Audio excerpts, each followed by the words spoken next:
আসসালামু আলাইকুম। কেমন আছেন সবাই? আলহামদুলিল্লাহ আমি খুব ভালো আছি। আশা করি আপনারাও সবাই খুব ভালো আছেন। অনেক দিন পর নতুন একটি ব্লগ নিয়ে আপনাদের সামনে হাজির হয়ে গেলাম।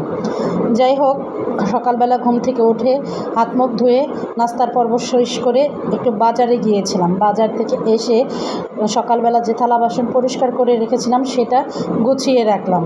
এখন আমি সবজি গুছিয়ে কাটাকুটা করব, সেটা গুছিয়ে নিলাম। সবজি কাটাকাটি করার আগে আমি ভাতটা বসিয়ে দিয়েছিলাম। আমার ভাতটা হয়ে গেছে, এখন সবুজ শাকটা বসিয়ে দিচ্ছি।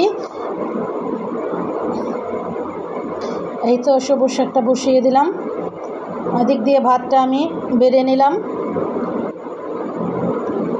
আমার সবুজ শাকটা প্রায় হয়ে গেছে। এই তো সবুজ শাক নামিয়ে নিলাম। এখন আমি তরকারি রান্না করব ঝিঙ্গা দিয়ে জাটকা মাছ দিয়ে।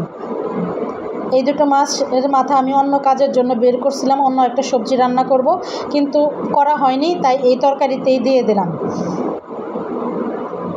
এই তো আমার তরকারিটা প্রায় হয়ে গেছে। তারপর আমি ডাল বসিয়ে দিয়েছিলাম। ডালটা আমি হাতে মেখে রান্না করেছি।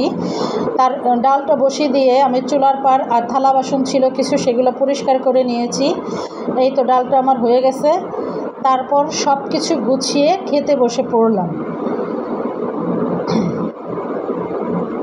বিকালের দিকে খেয়েছিলাম একটু নাস্তা, পাউরুটি দিয়ে ডিম দিয়ে ভেজেছিলাম, সেটাই খেয়েছি। তো এই ছিল আজকের আমার মিনি ব্লগটা।